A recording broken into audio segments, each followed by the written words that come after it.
Jim and Terry Show, still a few podcasts away from having the chair in the corner occupied by my good friend Jim, who has texted me to let me know he's safely at home, recovering from holidays, I think. Anyway, Jim will be back. Stay tuned. Just a few more podcasts, and he will be back in the hot seat with lots of things to talk about. Today, I want to follow up on disinformation, misinformation, and who believes what about life, politics, things that they consider to be true or not true, and how do we tell?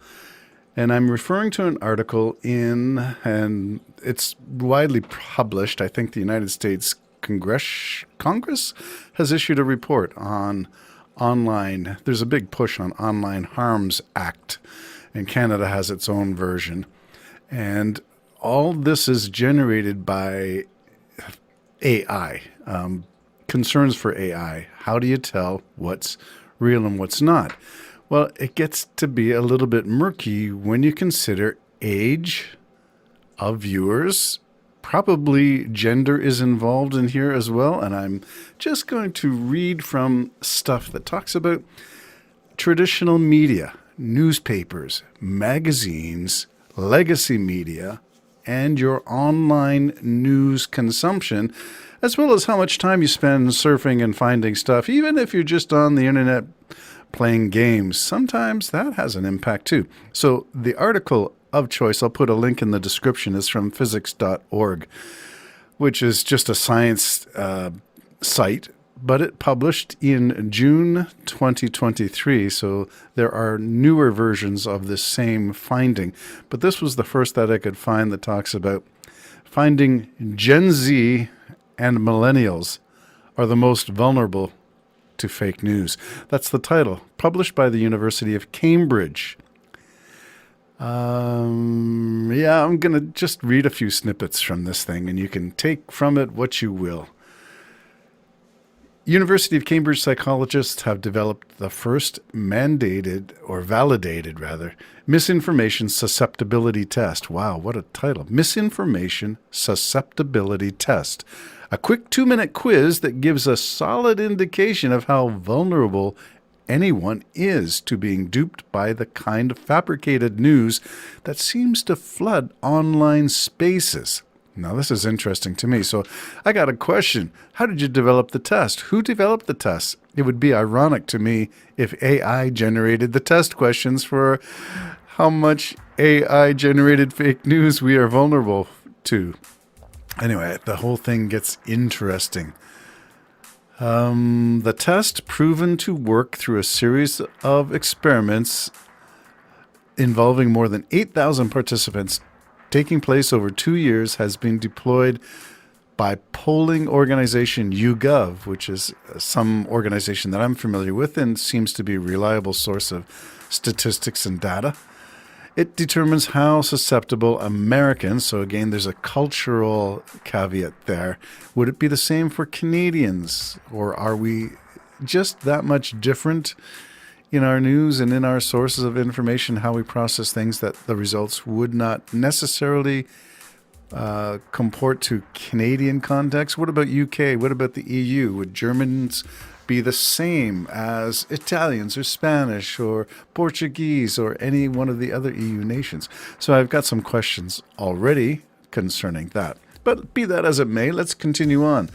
The first survey to use the new 20-point test called MIST, M-I-S-T, by researchers and developed by using an early version of ChatGPT has found, so there we go, using an early version of AI, has found that on average, adult U.S. citizens correctly classified about 2/3 of headlines that were shown as either real or fake. Okay, so that's not bad. 66% roughly, 65% could do it. But what about the third who can't, who are vulnerable? And are those primarily conservative, liberal, Democrat, Republican, MAGA, libertarian? Where are they? Well, let's find out if any of those questions are answered as we go through. This data, the polling found that younger adults are worse than older adults at identifying false headlines, and that the more time someone spends online, even recreationally, the less likely they are able to tell real news from fake information. So I guess that's kind of conditioning our brains. The more we spend our time exposed to things that are not fact-checked, remember my article, my podcast on Snopes, just one of the examples, we have a problem. If we are saturated in our mind, in our brain, we become numb or desensitized to fake news. Now, this runs counter to the prevailing public attitudes regarding online misinformation, say researchers, that older, less digitally savvy boomers are more likely to be duped by fake news. Well, now we've got evidence to the opposite. And I hate to say it, but I feel like those of us in our age group, Jim and Terry show, and probably our listeners, told you so. Legacy media, I got a feeling, when we've always argued that where you get your news is important, how you consume your news is important. Online sources cannot always be vetted. In print and in legacy media, on air, so public broadcasting, PBS, CBC, have to have their sources vetted. You can't get away with making claims without evidence, or you are liable. And that seems to be the big difference. Fake news gets away with so much because they're not held accountable. Until Alex Jones is sued his posterior off. But he's still doing it and still on the anti-Trudeau bandwagon. So anyway, let's get back to this study. The study presenting the validated MIST results is published in the Journal of Behavioral Research Methods and polling released in 2023 on the YouGov US website. Researchers want the public to test themselves. So there you go. The link is in the article. I'll provide a link to the article. Maybe I'll even set up the link on its own. Selecting a true or false against 20 headlines gives the user a set of scores and a resilience ranking that compares them with a wider U.S. population base. It takes less than 2 minutes to complete. Wow, that's, to me, I'm suspect at a test that can indicate fairly accurately one's bias without going into so much detail. That's a 2-minute test. I'm kind of incredulous about that, but let's go on. Quote, misinformation is one of the biggest challenges facing democracies in the digital age, said Professor Sander van der Linden, senior author of the MIST study and head of the Cambridge Social Decision-Making Lab. Quote again, we are seeing how online falsehoods create polarized belief systems in major nations and consequences such as the Capitol Hill insurrection follow. But yes, we do have the convoy. Ottawa convoy is another example. And so we do find that there is a direct correlation between misinformation, disinformation, and polarization of population beliefs. And population, I'm going to use the word populist, as in Pierre Poilievre and the populist, no longer the Conservative Party of Brian Mulroney. It is the different kind of thing. It is closer akin to MAGA in the United States, that right-wing, far-right version of the Republican Party. So we are seeing a direct correlation between falsehoods created and the consequences that follow.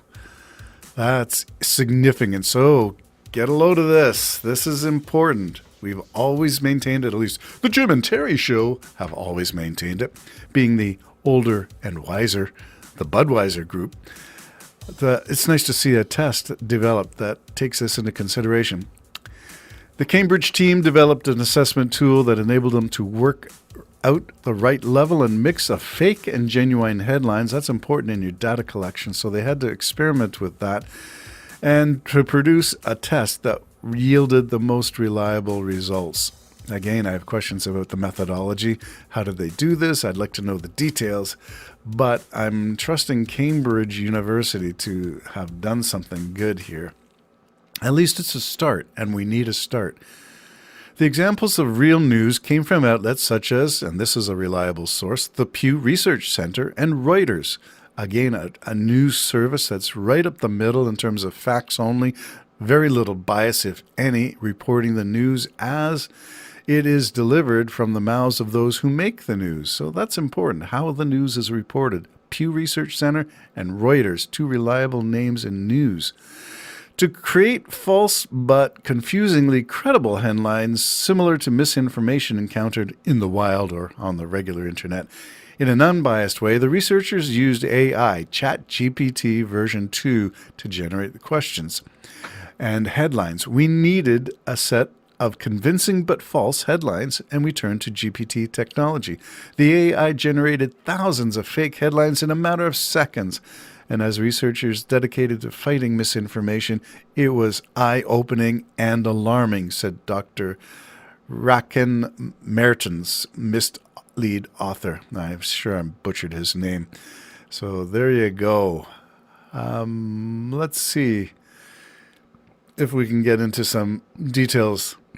When it comes to age, only 11% of 18 to 29-year-olds got a high score, while 36% scored very low.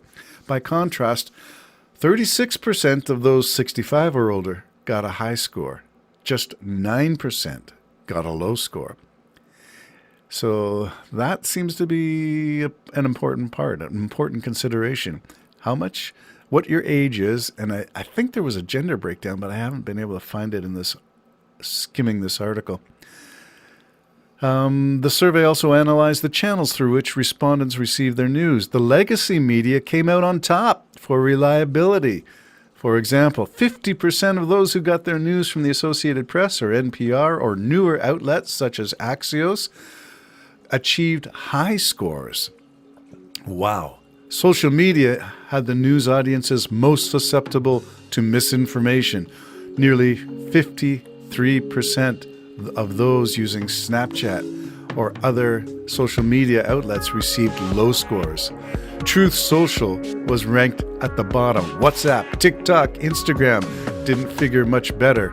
Democrats, of course I say, demonstrated or performed better than Republicans. Wow, so much more. I'll leave the links in the description. Fake news, where are you getting it? Don't get it online. Legacy, old age, rocks. Old rockers. Jim and Terry Show, signing off. Bye-bye.